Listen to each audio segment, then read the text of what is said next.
নমস্কার, welcome to my YouTube channel. আমি হলাম মিস্টার মফি। তো আজ আমি চলে এসেছি আবার একটা নতুন ভিডিও নিয়ে। তো চলো ভিডিওটা শুরু করা যাক। এই রিসেন্ট দু একদিনের মধ্যে আমরা একটা বানরের বাচ্চা এবং তার সঙ্গে একটা পুতুলকে প্রচুর পরিমাণে সোশ্যাল মিডিয়াতে ভাইরাল হতে দেখছি। তো এই ছবিটা দেখে আমাদের সবার মনে প্রশ্ন হচ্ছে যে এই বানরের বাচ্চাটার অ্যাকচুয়ালি গল্পটা কি। তো চলো ভিডিওটা শুরু করা যাক। অ্যাকচুয়ালি এই বানরের বাচ্চাটার জন্ম হয়েছিল জাপানের একটি মানকি সেন্টারে। এই বাচ্চাটি জন্ম হওয়ার সঙ্গে সঙ্গে তার বাবা মা তাকে পরিত্যাগ করে দূরে চলে যায়, তাকে দূরে সরিয়ে দেয়। এই বাচ্চাটির নাম রয়েছে পাঞ্চ। তো এই বাচ্চাটি ছোটবেলা থেকে কোনো মায়ের কোনো ভালোবাসা, কোনো কেয়ার, কোনো রকম অ্যাট্রাকশন, কোনো রকম মেটারনিটি কেয়ার কিছুই পায়নি।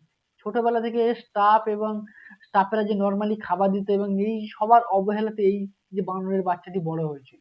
তো ছোটবেলা থেকে এর মধ্যে এই বাচ্চাটির মনে মনে একটা স্ট্রেস, দুঃখ, কষ্ট, রাগ, অভিমান সবকিছু মিলিয়ে জড়িয়েছিল। তারপর একদিন ওখানকার একজন স্টাফ তাকে একটা এই বানর, এই যে ছবিতে দেখছো, এই যে বানর পুতুলটা তাকে দেয় এবং এই বানর পুতুলটার মধ্যে দিয়ে তার একটা ইমোশনাল অ্যাটাচমেন্ট তৈরি হয়েছে। ধীরে ধীরে সে তার দুঃখ, কষ্ট, ভয়, হাসি, কান্না সবকিছু সে তার এই বানরের সঙ্গে শেয়ার করে নিত।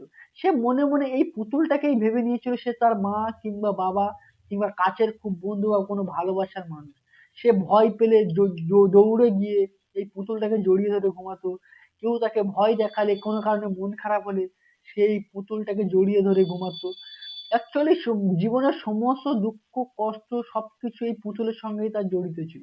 তাই সে যেখানে যেত সেই পুতুলটাকে টানতে টানতে তার সাথে করে নিয়ে যেত। সে কোথাও এই পুতুলটাকে একা ফেলে যেত না। তো এই সবগুলো, এই যে ছবিগুলোতে এগুলো দেখছো, এটা একটা সত্যি ঘটনা। আমরা এমন আমাদের বহু মানুষ আছে যাদেরকে আমরা অবহেলা করতে করতে এমন একটা জায়গাতে পৌঁছে দিয়েছি, তারা আর কারোর প্রতি এক্সপেকটেশন থাকে না। অ্যাকচুয়ালি এই মানকি সেন্টারে কর্তৃপক্ষ জানিয়েছে যে এই বানরের বাচ্চাটিকে অন্যান্য বানরের সঙ্গে একসঙ্গে সোশ্যালাইজ করার জন্য অনেক চেষ্টা করা হয়েছে, কিন্তু সে যখনই অন্য বানরদের সঙ্গে মেশে বা অন্য বানর তার কাছাকাছি আসে, সে সেখান থেকে দৌড়ে পালিয়ে যায়, দূরে সরে গিয়ে সেই পুতুলটার সঙ্গে একা বসে থাকে, তাকে জড়িয়ে ধরে থাকে। তো সে আমাদের সমাজেও এমন কিছু মানুষজন আছে যাদেরকে আমরা অবহেলা করতে করতে এমন দূরে ঠেলে দিয়েছি, তারা আর কারোর প্রতি কোনো এক্সপেকটেশন নেই। তারা ভেতরে ভিতরে গুমড়ে গুমড়ে মরছে। তো আমি সবাইকে এটা রিকোয়েস্ট করবো যে হ্যাঁ, আমরা কারোর প্রতি রেগে আছি, কাউকে ঘৃণা করছি, ঠিক আছে, যেটা একটা লিমিটের মধ্যে থাকা উচিত, কিন্তু তাকে এতটা দূরে সরিয়ে দেওয়া, এতটা ঘৃণা করা উচিত নয় যে সে তাকে নিজেকে আর অন্য কোথাও খুঁজেই না পায়। তো এই যে বানরের বাচ্চাটার শুধুমাত্র এই যে পুতুলটা সুন্দর দেখতে বা পুতুলটা খুব সুন্দর এর জন্য কিন্তু তাকে জড়িয়ে ধরে ঘুমায় না বা তার সঙ্গে থাকে না। এই যে পুতুলটার প্রতি সেই বানরের বাচ্চাটার সেই মায়ের যে মাতৃত্ব ভালোবাসা, আলাদা একটা অ্যাট্রাকশন তৈরি হয়েছে।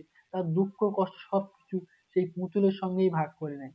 ঠিক আমাদের জীবনে এমন বহু মানুষ আছে যারা আমাদের কাছে দুঃখ পেতে পেতে তারা আর আমাদের কাছে কোনো কমপ্লেনই করে না। আর আমরাও তাদেরকে দুঃখ দিতে দিতে আমাদের মনে হয় যে হ্যাঁ, এটা তো খুবই নর্মাল ব্যাপার। পুতুল আর এই যে বানরের বাচ্চার এই যে গল্পটা, এটা তার ভাইরাল হওয়ার পিছনে একটা বড় কারণ যে আমাদের সবার মধ্যে, সবার মনের ভিতরে এরকম কিছু ছোট ছোট দুঃখ লুকিয়ে আছে, যেগুলো আমাদের কারোর প্রতি কেয়ার পাওয়ার বা কাউকে না পাওয়ার। এই যে বানরের বাচ্চাটাকে তাকে অবহেলা করতে করতে সে যেমন একা অন্য এক দুনিয়াতে হারিয়ে গেছে, আমরাও যেন আমাদের কোনো কাছের মানুষকে হারিয়ে না ফেলি। তো আমরা সবাই সজাগ থাকি এবং আমাদের যাদেরকে আমরা অবহেলা করি তাদের প্রতি একটু গুরুত্ব দিয়ে তাদেরকে ভালোবাসি, তাদের সঙ্গে গল্প করি, তাদের সঙ্গে একসঙ্গে সময় কাটাই। তো আজকের ভিডিওটা আমরা এখানেই শেষ করছি। আমার ভিডিওটা কেমন লাগলো অবশ্যই কমেন্ট করে জানিও। আর যদি ভিডিওটা ভালো লেগে থাকে তাহলে একটা লাইক এন্ড সাবস্ক্রাইব করে আমাকে সাপোর্ট করো। তো আবার দেখা হবে পরের কোনো ভিডিওতে। আজকের জন্য বাই বাই।